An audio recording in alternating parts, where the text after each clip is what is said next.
I just finished watching your film and it destroyed me.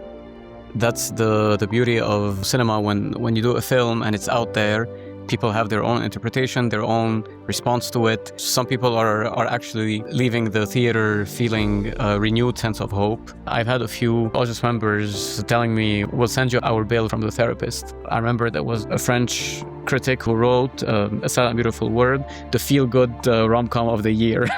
Wow. So when you look at videos of Tehran, for example, the gates of hell have been opened on them. Watching your film and watching the news at the same time, they blend into each other. It's like hard to separate the reality from the fiction.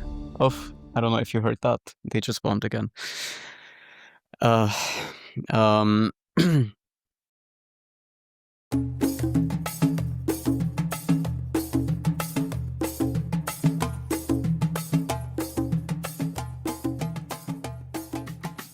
Hey, welcome to a special episode of Kawalis, the afikra podcast all about film and television.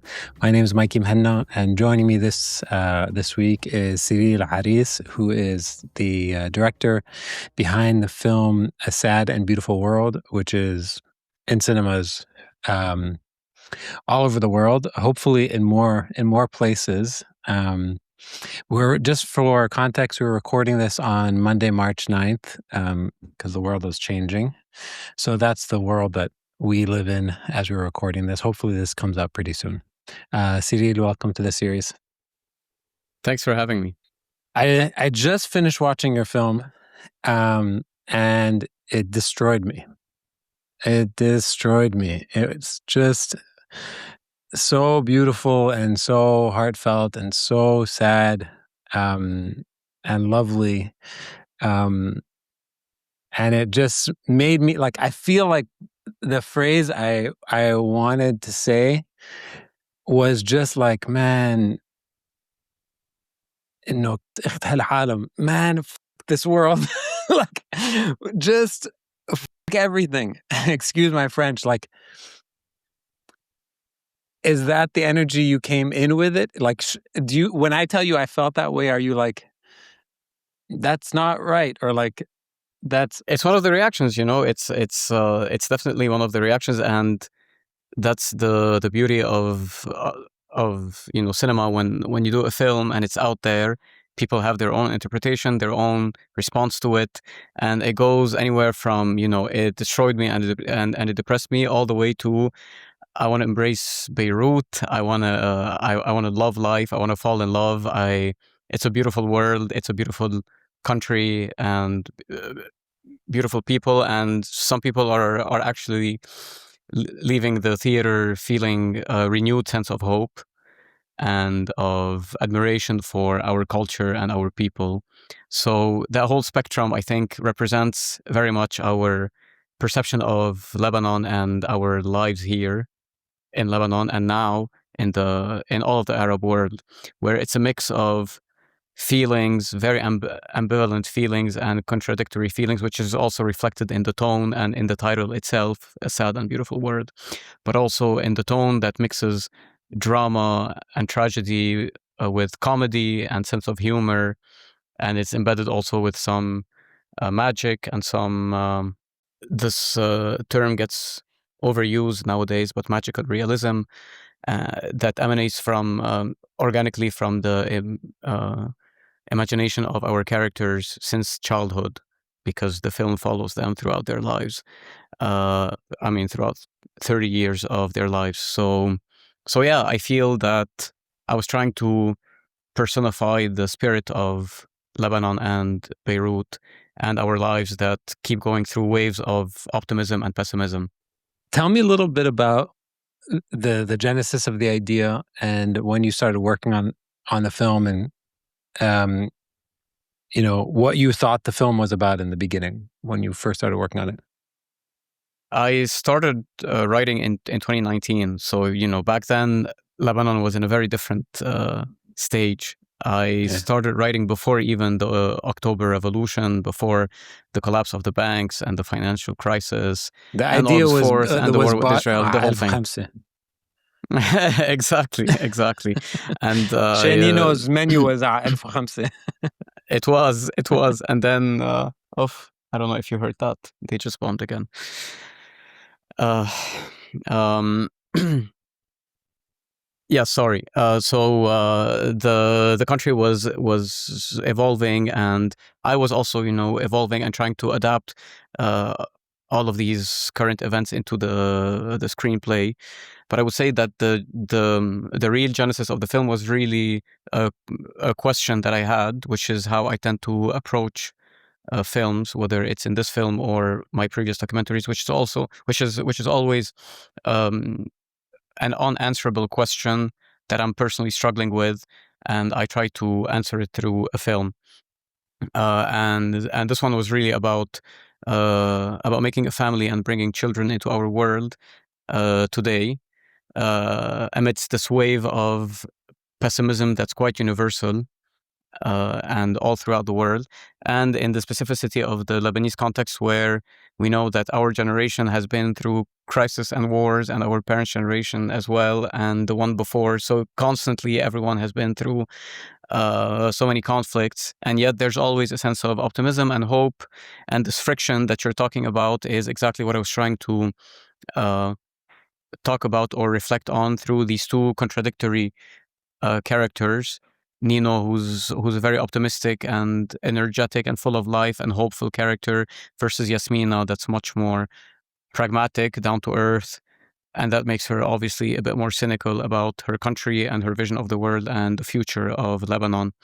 And trying to put these two antagonistic forces of nature in a wonderful love story was my way to try to answer or find an answer to that question. Yeah. Halfway through that answer, you looked over your right shoulder and were like, "Oof, they're bombing again." Maybe it's worth talking about where you are right now and what the world that you're. Beirut, yeah. Like Mm-hmm. I asked you before we started rolling, but it's worth talking about. Like, how are you able to deal with the situation that you're living in right now? What is the situation that you're living in right now? We were supposed to record a couple of days ago. Exactly. And Yeah. we rescheduled. We were supposed to record on Thursday, which was March 8/7/65, and that was the day where the IDF issued an evacuation warning of the whole suburbs of Beirut. And that was exactly when we were supposed to record. So then, it was very chaotic on that day because all of Beirut felt targeted. Yeah, like 500,000 people are told you're under bomb threat. They said they were gonna bomb the suburbs, but obviously the reverberation of this warning went or extended to all of the city. So it was very chaotic on the street. We felt a general tension and not knowing what they had in store for us. And when you look at videos of Tehran, for example, yesterday or 2 days ago, where the sky was black, like literally it was the gates of hell have been opened on them, and they bombed I don't know how many oil refineries and facilities and pipelines, and you see like fire on the street. It's like Dante Inferno. So we're living under this anxiety. And shortly after they issued the warning, the minister of, I don't know which of their ministers, said that the suburbs are going to be like Khan Yunis, and we know that Khan Yunis has been leveled to the ground. So there was this fear. Anyway, and today on Monday, March 9, it's been 4 to 5 hours that they've been bombing nonstop, and I have a view on the suburbs, and I get to hear and to see all of the bombings. Now I'm a bit away from the suburbs, so it's from a very privileged vantage point that I'm that I'm telling you these words. But it's my constant view, and it's been my constant view for the past week. It's incessant. And it's watching your film and watching the news at the same time. They blend into each other. You know, it's it's like hard to separate the reality from the fiction. It's intense. Yeah. I think this is the role of cinema, to be a witness of a time and a place, and try to reflect the social reality that we are going through. And it's been the case with Lebanese cinema since its inception. There's always filmmakers who try to document our history, but in a very visceral manner. When I watch the films of Maroon Baghdadi and Jocelyn Saab and this generation of filmmakers that were documenting the history in the 70s and the 80s, you get a feel of what it was like to be in the streets of Lebanon or in specific neighborhoods at that time, which our history does not document well. And even if it, even when it does, it's always from a certain standpoint, or with a certain political agenda or a political meaning that this history is documented from. But films, they make you feel that reality. I'm not going to say objectively, but viscerally.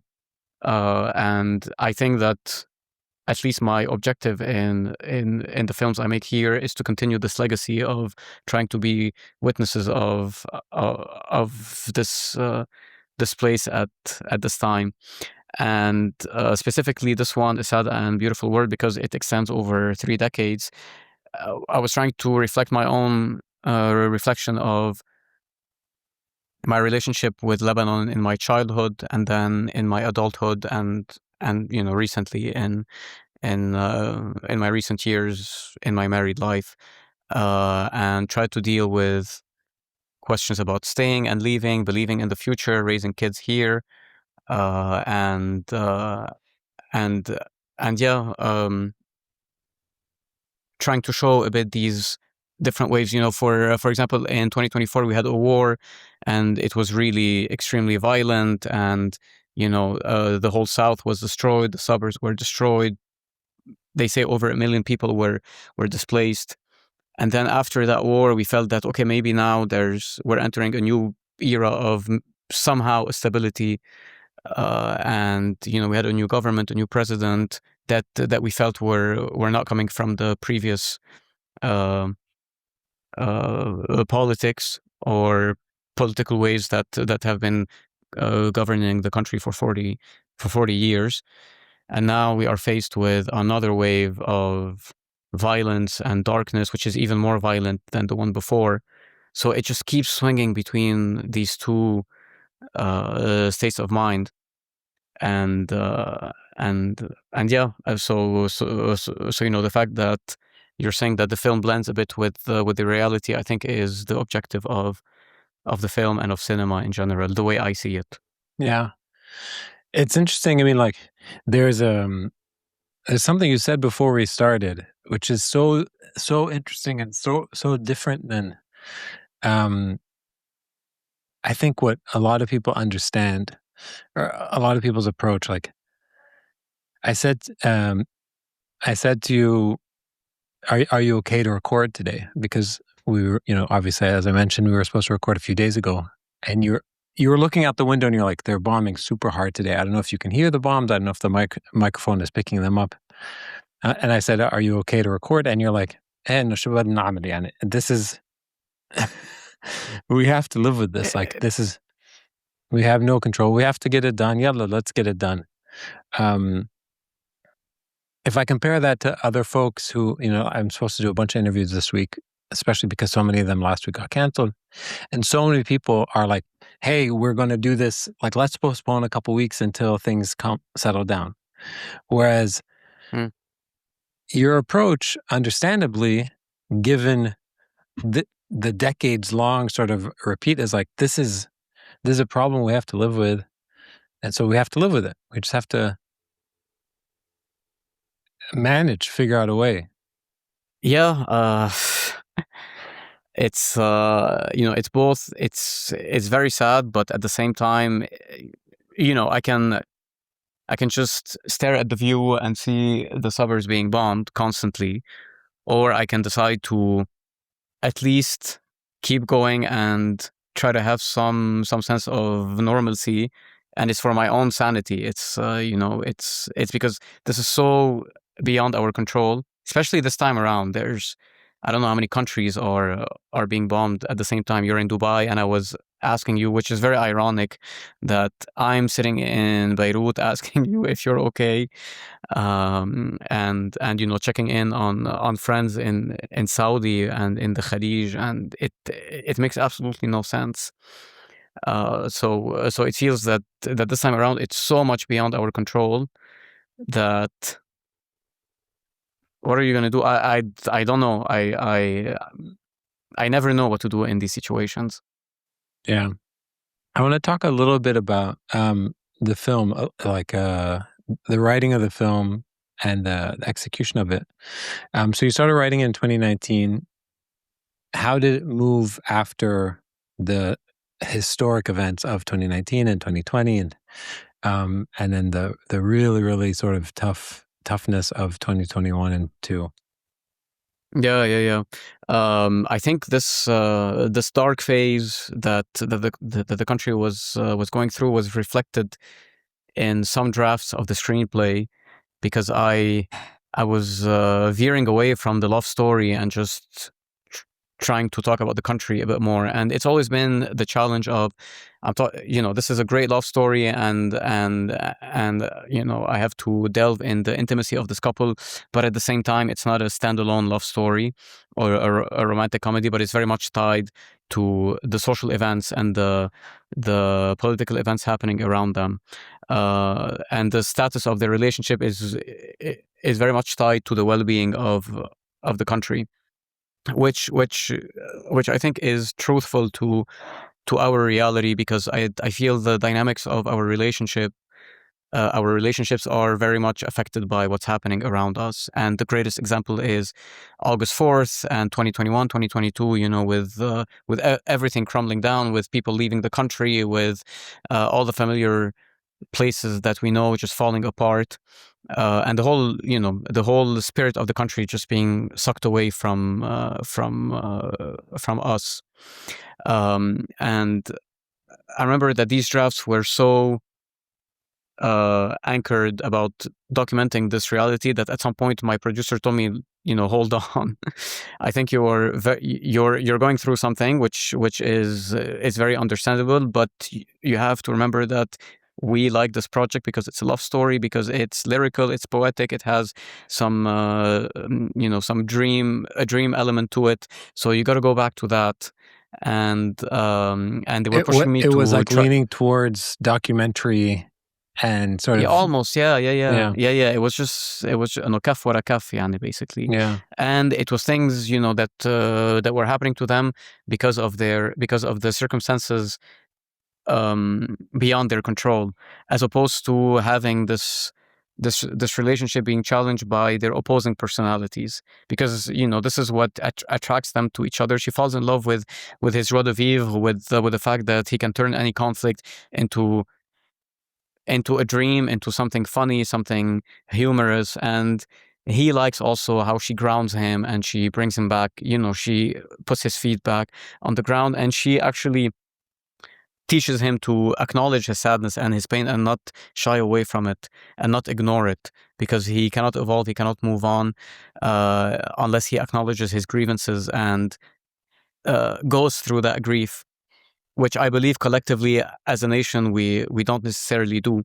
And the greatest example of that would be the Civil War, where in 1990 we just decided that general pardon, and doesn't matter what happened, let's put everything behind us, dust under the carpet. And I think it's for that specific reason that for the past 35 years we haven't been able to move on as a society, as a unified society. And that's why we keep finding divisions among sectarian lines or political parties, because of that lack of acknowledgement of you were a victim here and I was an oppressor, and here you were the oppressor and I was, and I feel that this national reconciliation has to be done. Anyway, I'm talking in big terms on the collective level, but if I trim it down to the core of the couple, by the end of the day, this is his issue: is that everything is dust under the carpet, and he never deals with his grievances, and to learn to ultimately carry his cross and move on, because there's nicer things on the other side. So what they challenged me to do at some point was to just write the love story regardless of the country, and I did do that exercise, and to some extent it was a great exercise because it taught me what is really at the core of this relationship, like what really makes them fall in love with each other and break them apart, which are, all the things that I've explained now. But then the hiccup that I was finding is I told him, but this couple cannot exist outside of this context, because their perception of the world are very much tied to the context. And this is where I think I found the balance between, okay, this is the story of the couple, and this is the story of the country. But that took several drafts and iterations, and a lot of writing and rewriting. And this, I think, is where I found the balance between the story of the couple and the story of the country, and how the story of the couple can actually reflect the story of the country without being so generic, and while staying in the intimacy of the couple. Yeah, it's like it couldn't be a story. It couldn't have just taken place like in Arizona or in like, or in Paris or in Korea. It felt like it needed to be. You know how sometimes they'll be like, Los Angeles is a character in the film, or like New York is a character in the film. Like clearly like Lebanon was, I don't mean to be corny, but was the intensity of the place is part of it, and I It's wonder the third how wheel, yes. Yeah, I wonder how non-Lebanese people watch this, if they pick up on that. Yes, very much so. When I see how the French press, for example, wrote about the film, they very much see that Beirut or Lebanon is the third wheel that imposes itself on the character, and they see that when you watch the film, you get to see the real daily life of the Lebanese, and their real struggles, and their sense of humor, and how they joke around, and how their their culture is centered around food and around gatherings, and this human warmth that we have. So they are perceiving it as much more of a feel good film than the Lebanese are, for example, because I think for some of the Lebanese, it's some of the wounds I think are still a bit too fresh, or some of the tragedies that we've gone through haven't been necessarily processed or dealt with. Just like I said a bit before, dust under the carpet. I've had a few audience members telling me, we'll send you our bill from the therapist, because we feel like you reopened something, and we need to deal with it. While on the other hand, I remember there was a French critic who wrote A Sad and Beautiful World, the feel good rom-com of the year. Wow. So yeah, it's kind of interesting how it's being perceived differently. And I see, for example, that in Europe they tend to relate a lot more to the question of bringing children into the source. For example, in France in 2025, it was the first year where the birth rate was lower than the death rate. So they are dealing with this is something that resonates deeply with them. much more than oh, we lost money in the bank, or so it's kind of interesting to see how different cultures project their own problems onto the film. Yeah, I want to talk about the love story.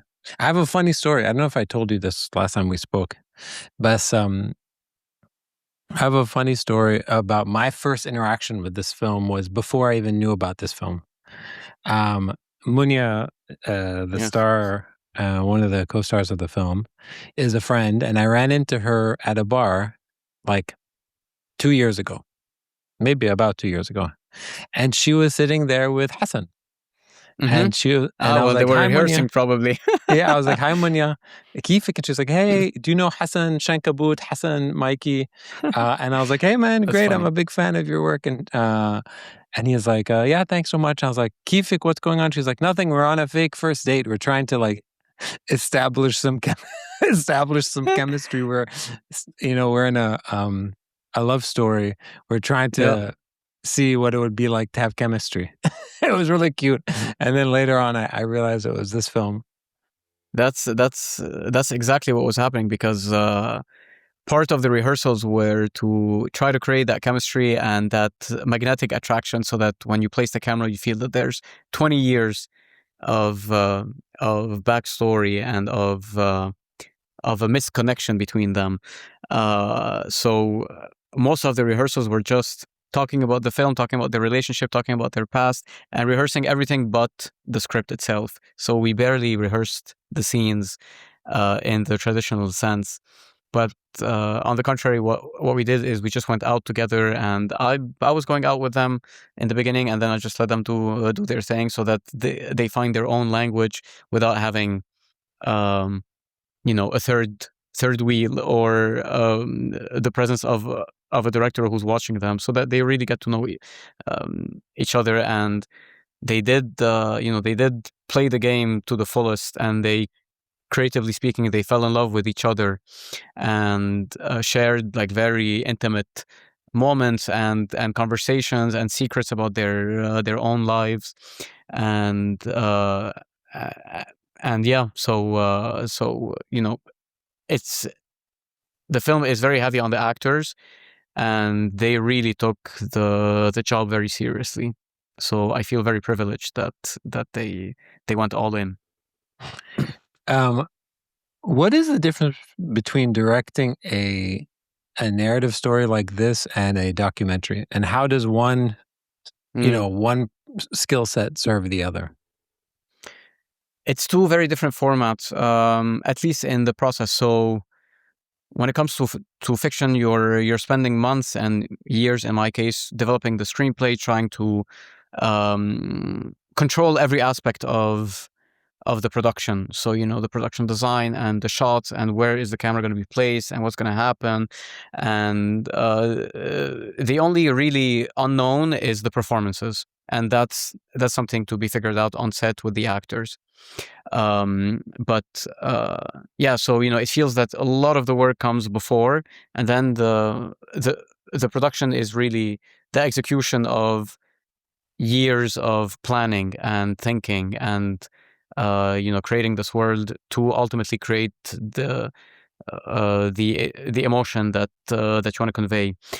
With documentaries, at least in my case, with my two previous documentaries, The Swing and Dancing on the Edge of a Volcano, both stories were just happening on the spot, and I had to document them with no preparation and no preconception of what I was getting myself into.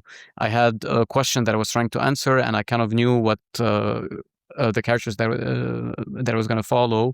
But you're discovering the film as you're making it, and you're really writing the film in post-production, in the editing.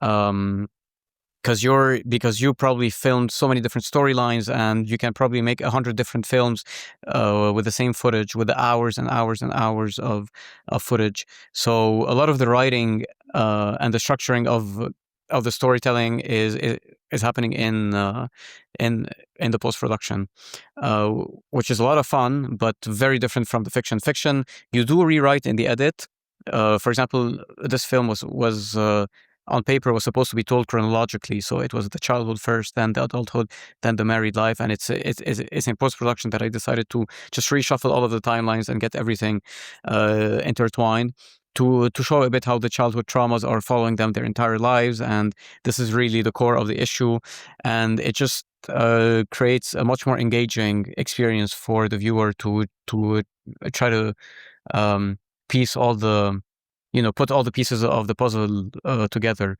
So I would say that's kind of the difference. And documentaries, you shoot them over, well, for like my two previous documentaries, I shot them over a year because the time passing was an essential element of the storytelling. It is also the case in the fiction, but it's fake. Obviously, it's the artifice of filmmaking. While in documentaries, you do need time passing because your characters change over time. Yeah.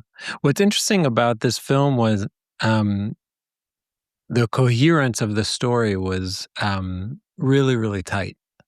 And it made me think, it's so obvious to me, and maybe I'm wrong, that Cyril has spent a lot of time as an editor.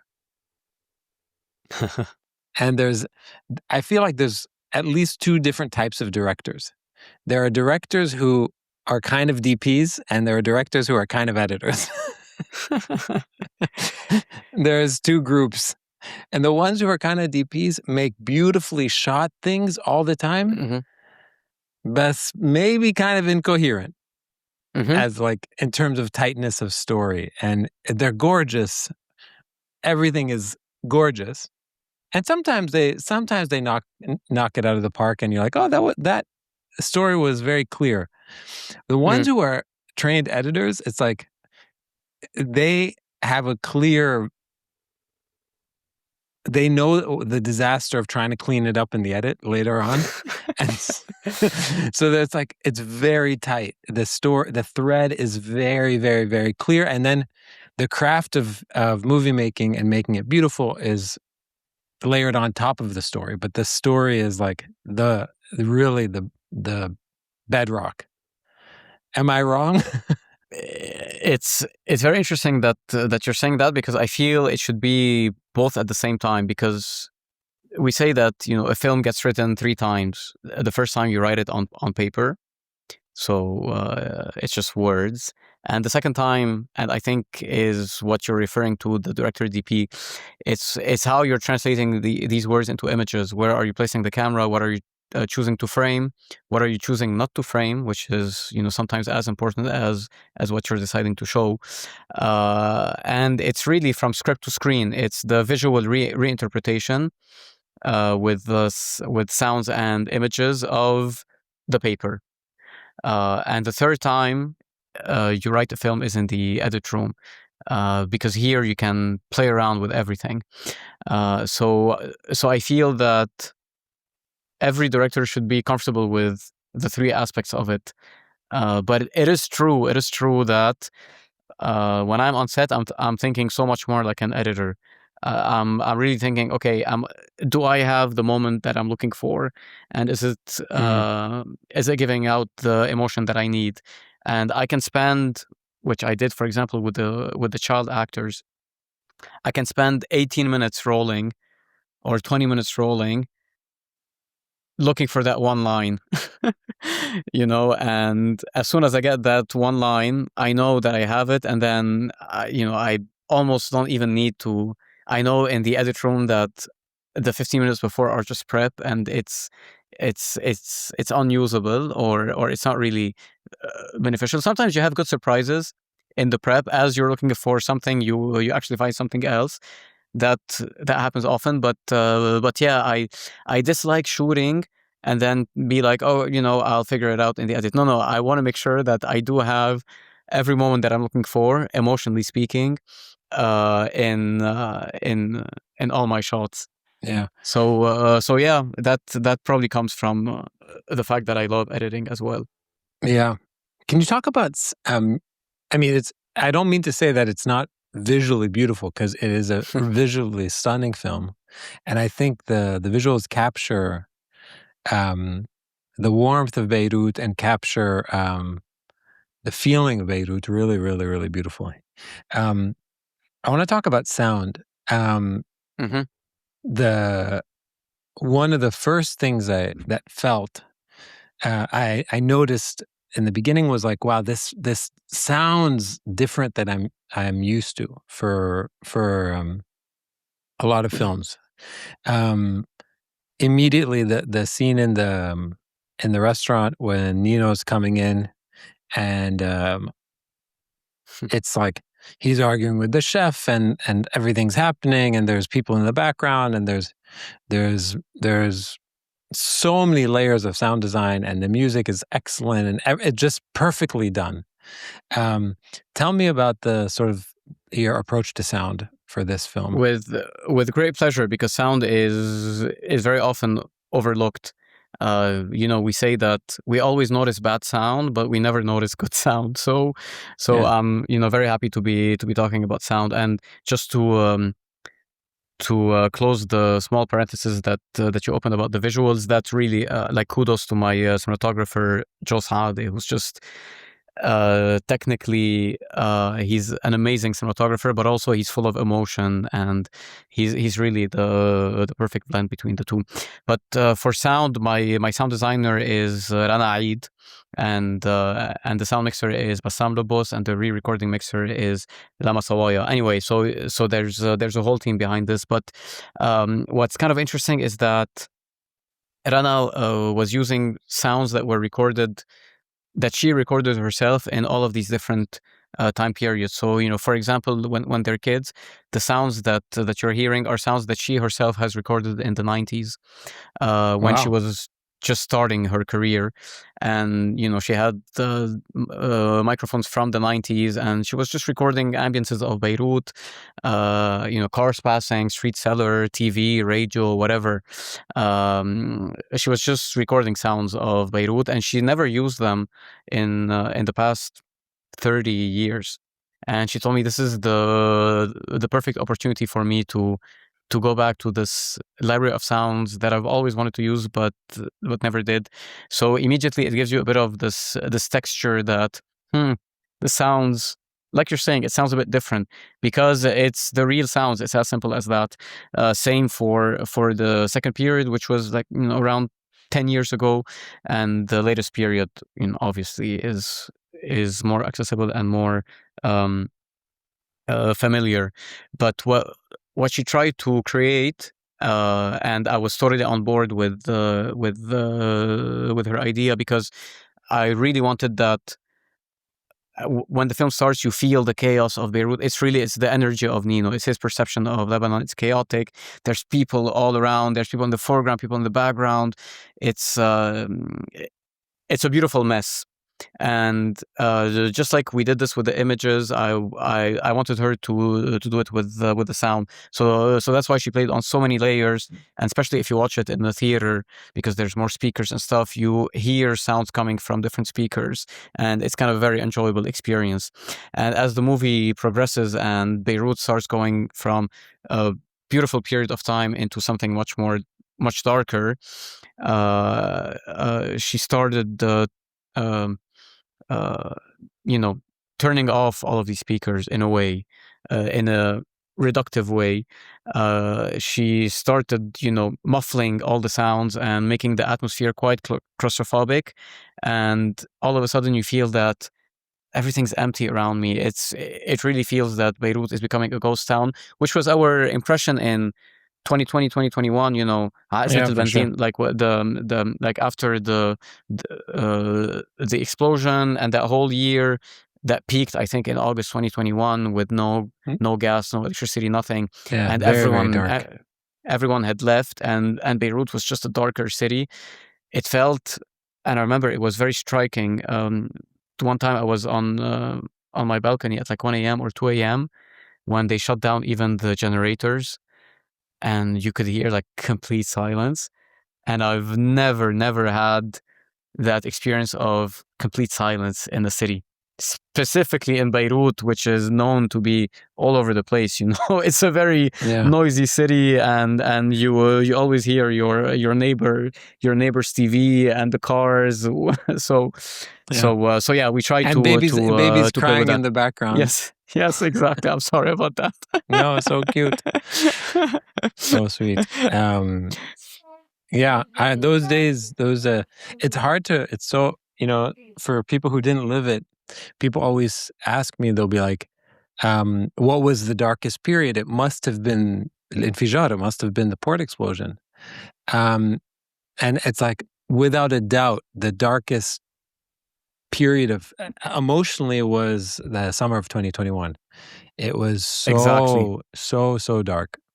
It was the peak of it, and I remember going through it. I thought, is Lebanon ever going to be what it was before?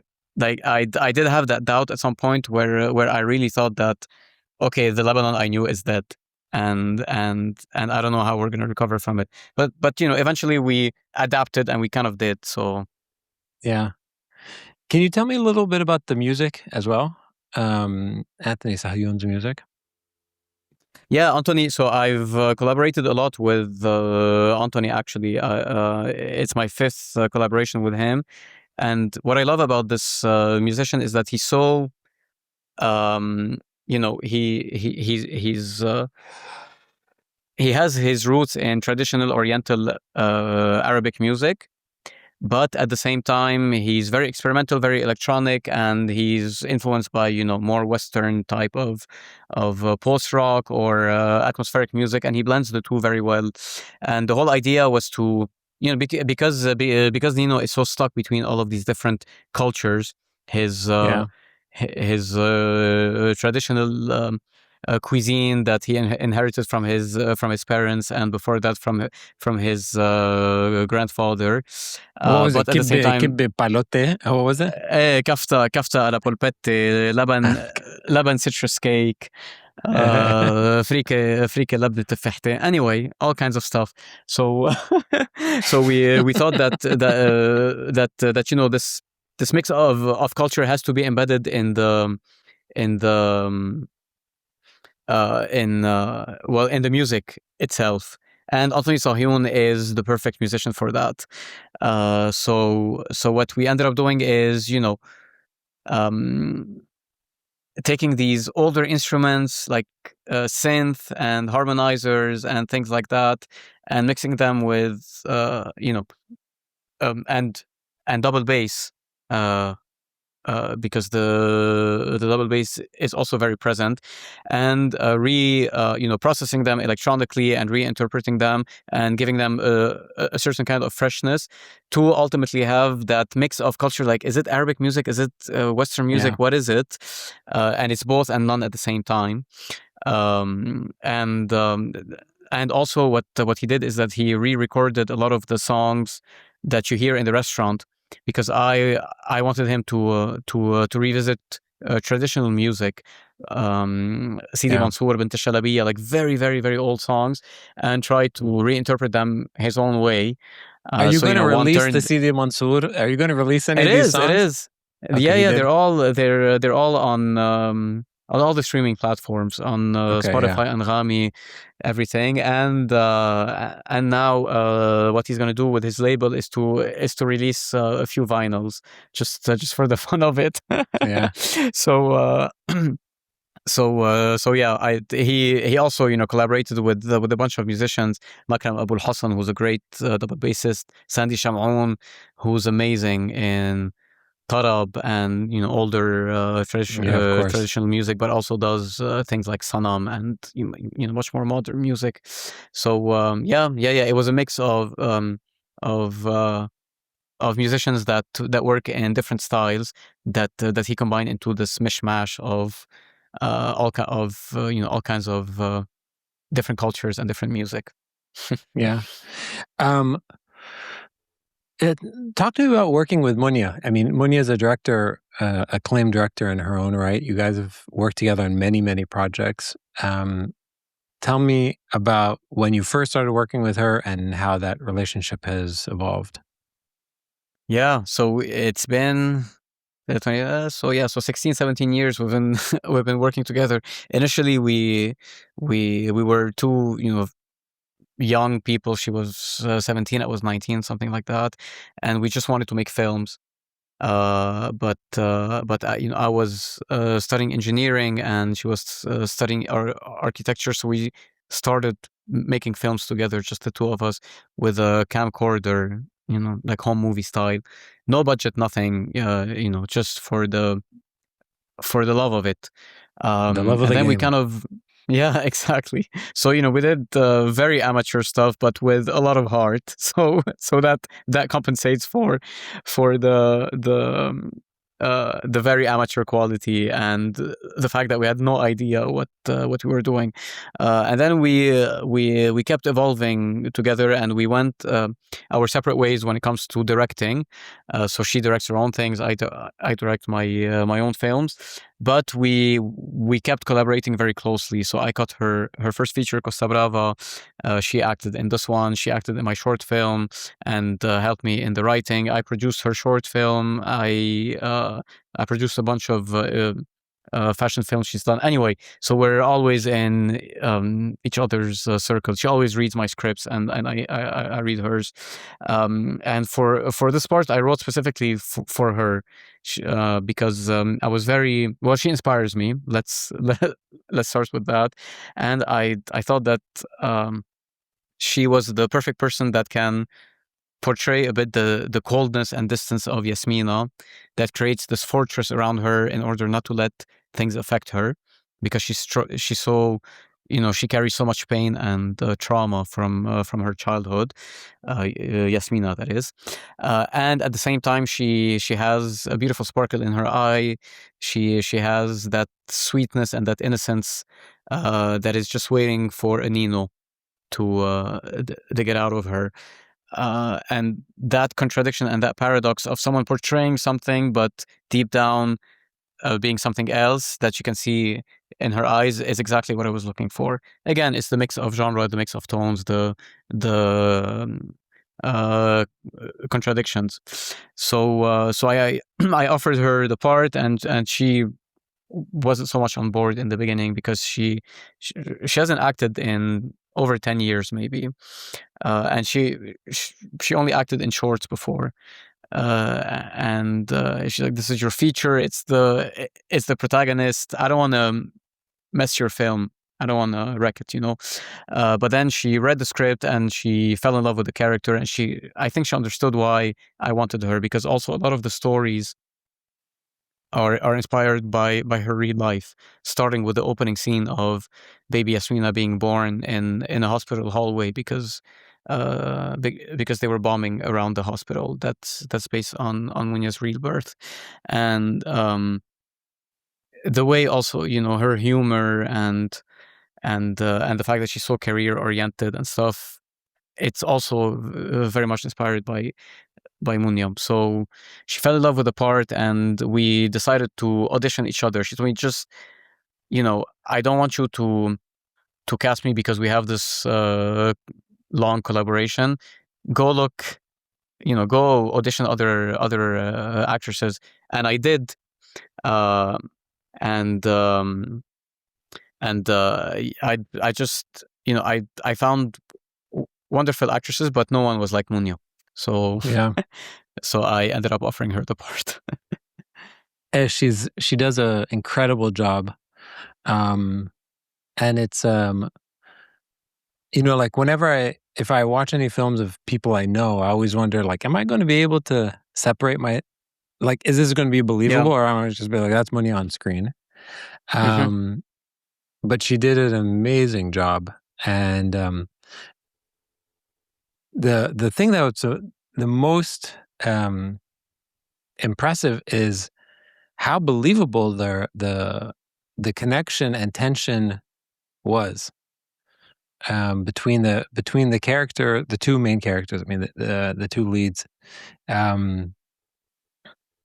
that came in, that for musicians on there, it's like a minor second. It's like two notes right next to each other. Just the dissonance of two notes right next to each other can sometimes make really beautiful, lush, these lush chords, like a a major seven, but also can at times just be insanely dissonant. So I guess the second question is, how did you cast Hasan? What was your relationship like with him? And were you sure that was going to click? Hasan, so I didn't know Hasan personally before. I had seen him in Shankabut, and I was looking at actors, and I saw a bunch of actors, obviously, because again I was looking for someone that can be energetic, full of life, great sense of humor, can improvise, etc. But at the same time, that can be very dramatic and very vulnerable when needed. To someone that does the whole spectrum. And generally, it's a bit of a problem here. But when actors do comedy, they tend to do only that, and when they do drama, they tend to do only that. So the comedy also so oftentimes is so slapsticky. It's like not nuanced. It's so over the top. It's like made for theater, the stage, that I don't feel like on film and on screen it has nuance of camera. This is not a theater.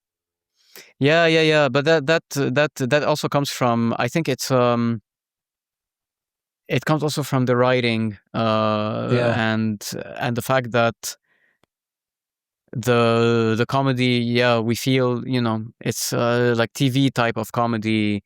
It's so embedded in our viewership culture that it gets infiltrated into cinema.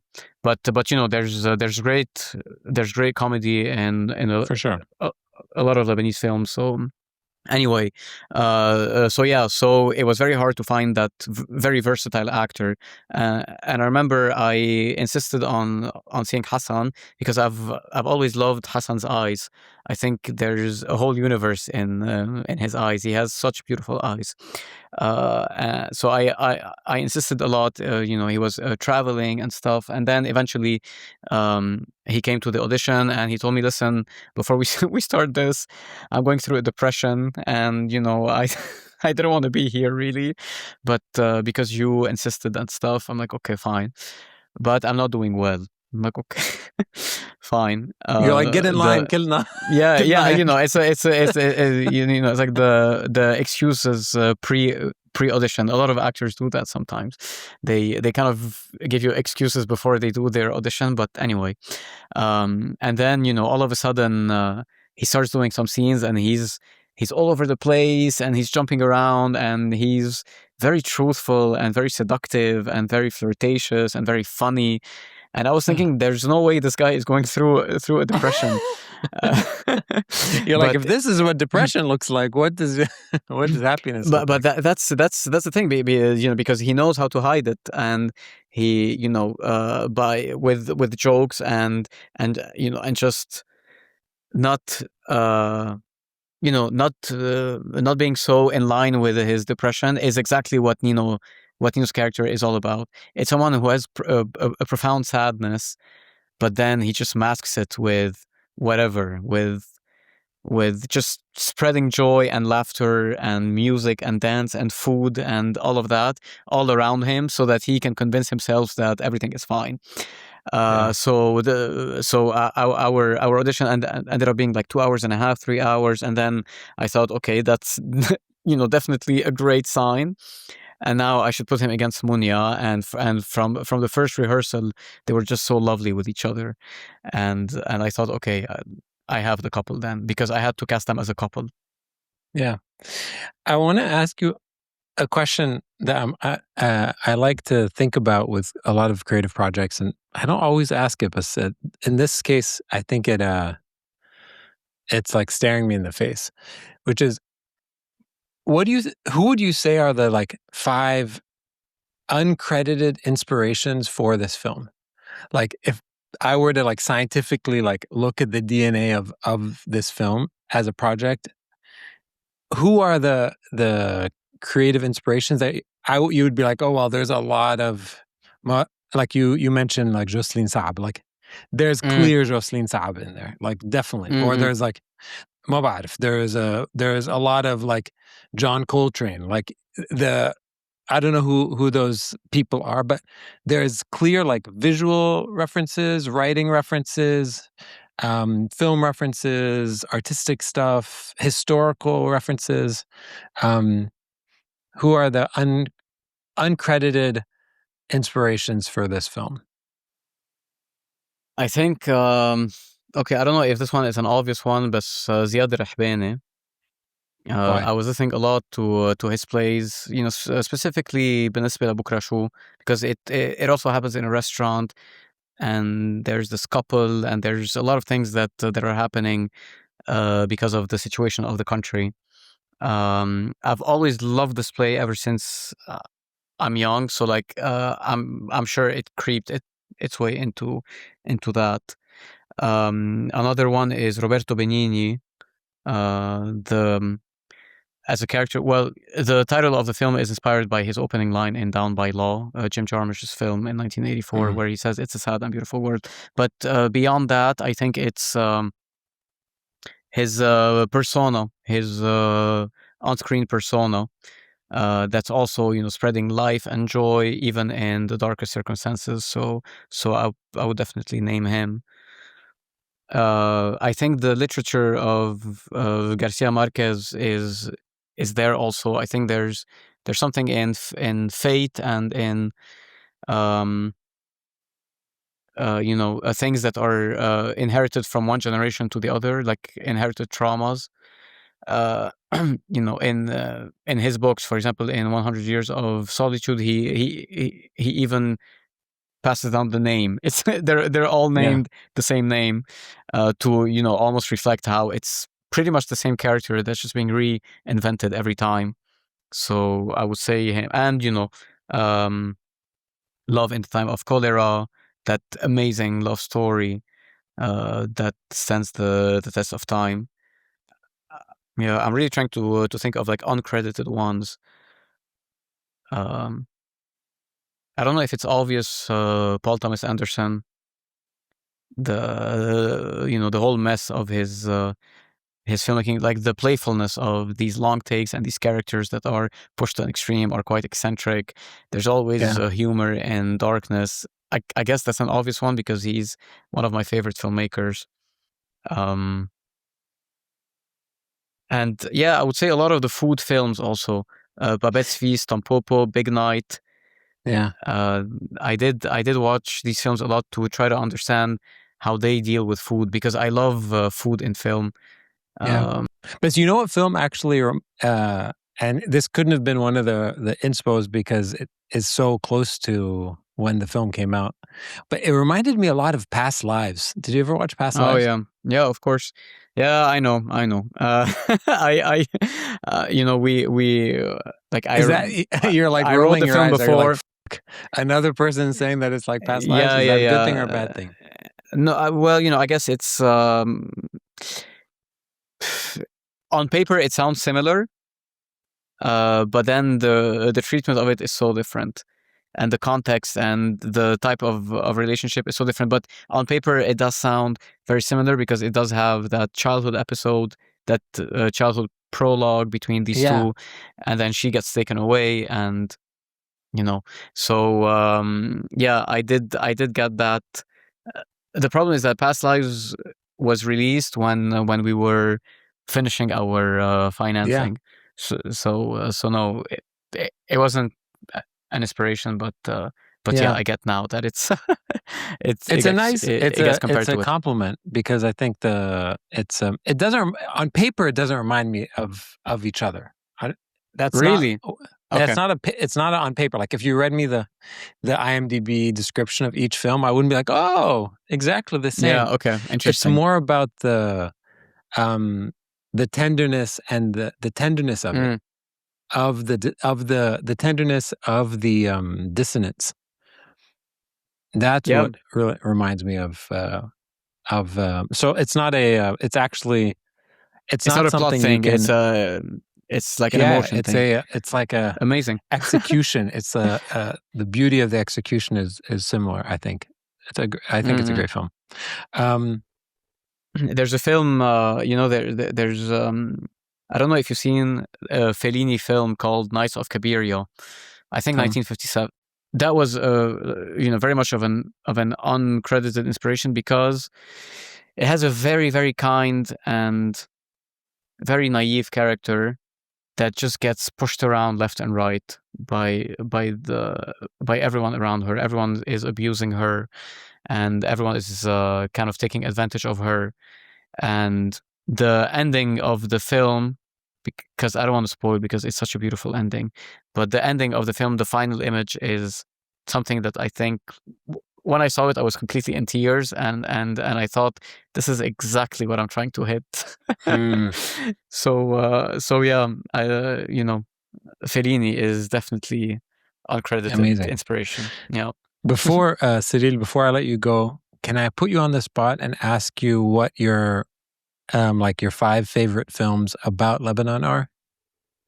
About Lebanon? Yeah, the ones that you feel like capture Lebanon in a way that you really love. Heartbreaking or beautiful. Sad, or shall I say, your top 5 sad and beautiful films about Lebanon. Okay, yeah. Okay, in no specific order, because I don't want to start thinking about ranking them, but I do love Memory Box from Joanna Hajitouma and Khalil Shrej. Very playful film. It also goes through time, and it has different generations, and great music, great actors, vibrant and colorful. Really captures Lebanon in both its good and bad. So I really like that. I recommend it. I like Whispers, the documentary of Maroon Baghdadi, because it feels it's pretty much, he has conversations with people on the entire spectrum of, from north to south, Beirut, urban, rural, and he has very honest conversations, intellectuals, farmers, musicians, and not intellectual conversations, but very candid conversations about their feelings towards the country. And the whole thing is being chaperoned by Nadia Twaini and her poetry and her writing. So it's just amazing in that sense. What's Beirut? It's an obvious one, and a lot of people here in Lebanon are comparing this film to West Beirut, which I'm taking as a great compliment. Huge compliment. So definitely that. I love Nadine's first film, Caramel. I think the female experience of it is so bittersweet and lovely, and it feels that she knows exactly what she's talking about. I know these women; they're all around me, and it felt like such a breath of fresh air. And there's something, with the fact that it's her first film, that this is how we got to discover Nadine Lebeke in cinema, because we knew her from music videos before. So I would definitely place that one. And then I can only say one. Oh my God. Feel free to add honorable mentions if you'd like. I mean, there's a bunch. There's Costa Brava, Lebanon, Mounia's film, of course. I love Dani Abder's short. It's not a feature. It's a short. It's called Warsha. But no, I would place it there because it's stunning. The short is completely stunning. I don't know if you've seen it. It's okay. So it's so unusual and so beautiful and so honorable. I don't know. It's just great. I can't even describe it into words. And that's when it's a great film. Amazing. Any documentaries? Did you meant? Oh, you meant Maroon Baghdadi's documentary. Okay. I mean, Jocelyn Saab also everything, but she she did mid-length, short feature. She did a bunch. But yeah, let's leave it to like these 4 or 5 because I feel they're so different. Yeah. And they capture different vibes of Lebanon. So I think that's a good one. Okay. Cyril, people can find the film online easily. I hope I hope it's more easily available through streaming soon. Just because I hope yeah. more people can see it. Right now, it's still getting theatrically released. We just started actually our theatrical releases. Before that, it was mostly festivals. So now it's going to get released throughout Europe in the spring, and some countries in September. US is going to be in the summer, and Canada in the summer. The Arab world is a bit scattered. Like I know Tunisia is releasing it in May. Dubai, I don't know now anymore. And the Asian countries like Indonesia, Taiwan, China, we still don't have dates, but it's going to play there, and India as well. So Amazing. Yeah. It's getting theatrical releases a bit everywhere, and after that we can get to the streaming. Yeah. Well, if people have an opportunity to see it, don't miss it. It's a really stunning, a stunning film, and it's so nice to have you on the series. I really appreciate it. Likewise, thank you. Thanks for having me. وانتبه حالك. Thank you. Take care.